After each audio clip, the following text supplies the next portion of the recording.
If you manage more than one Windows 11 PC, especially ones that came from the same disk image, you may have opened File Explorer recently, tried to hit a network share or an RDP session, and gotten hit with the username or password is incorrect, over and over, even though nothing changed on your end.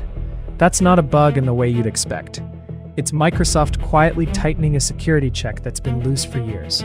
And it's breaking SMB file sharing, printer sharing, and RDP on cloned Windows 11 machines. In this video, I'll show you exactly why it's happening, why Microsoft did it on purpose, and the 2 ways you can fix it today, plus the 1 thing you actually need to fix long-term. Welcome back to IOWiz. If topics like this, real-world Windows administration problems, the why behind Microsoft's decisions, and practical fixes are useful to you, subscribe. It helps the channel a lot. Let's get into it. Here's the situation.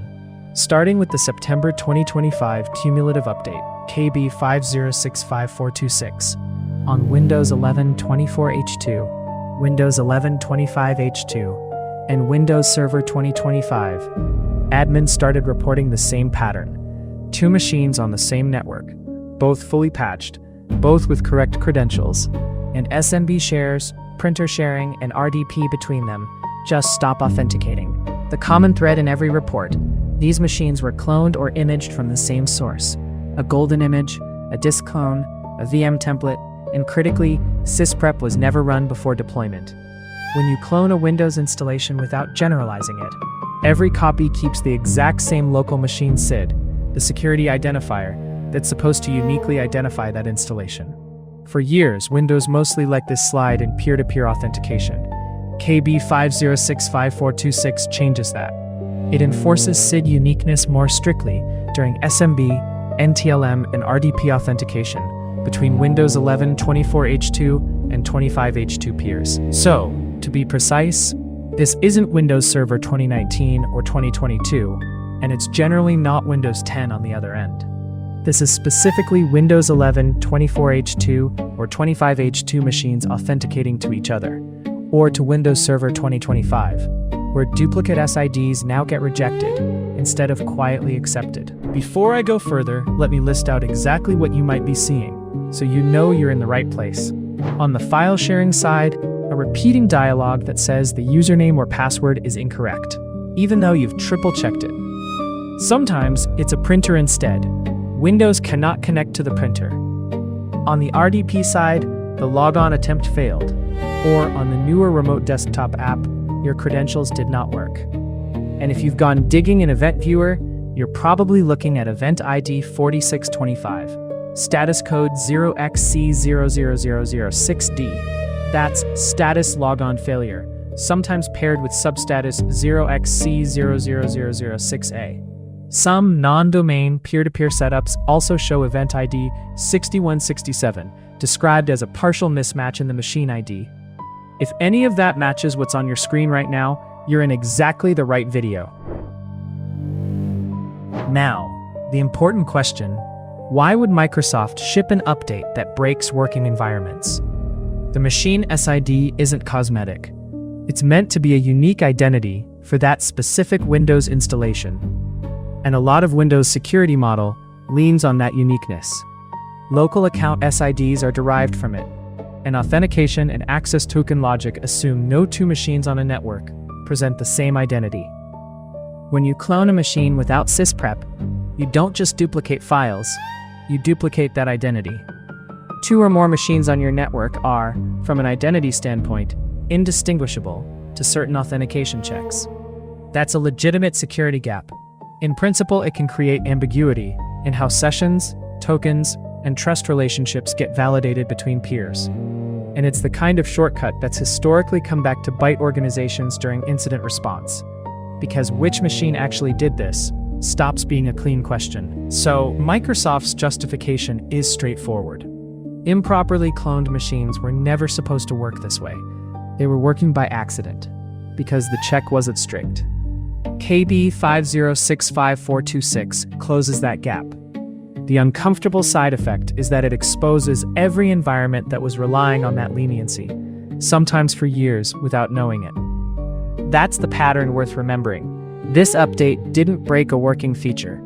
It stopped ignoring a misconfiguration. This is exactly why so many organizations got blindsided. Fast, cheap deployment at scale often means disk cloning. Image one machine, clone it to 50 more, skip Sysprep to save time, especially in labs, kiosks, VDI pools, or environments spun up under deadline pressure. It worked for years, right up until an update decided it wasn't going to look the other way anymore. If your fleet has machines that share a SID, this update is the moment that debt gets called in. Let's get to fixes. Microsoft's official supported mitigation is a known issue rollback, or CARE, a mechanism they use to temporarily revert a specific behavior change without uninstalling the whole security update. They've published an installer: Windows 11 24H2, Windows 11 25H2, and Windows Server 2025, KB 5065426, 25092306201, known issue rollback.msi. I'll put the download link in the description. Here's what it does. Running the MSI installs an ADMX template into your policy definitions folder. That gives you a group policy setting, named after the CARE itself, that you can set to disable to roll back this specific behavior change. You'd apply this either locally, via local group policy editor, or push it through domain group policy if you're managing this at scale. After configuring it, reboot the machine, and peer authentication should go back to the old, looser behavior. This is the safer of the two options, because it's the officially supported path. If you don't want to deploy an MSI, or you're doing this on a single machine, there's a manual registry equivalent. I want to be precise here, because there are two similarly named registry overrides floating around right now for different KB 5065526 issues, and mixing them up will not do what you want.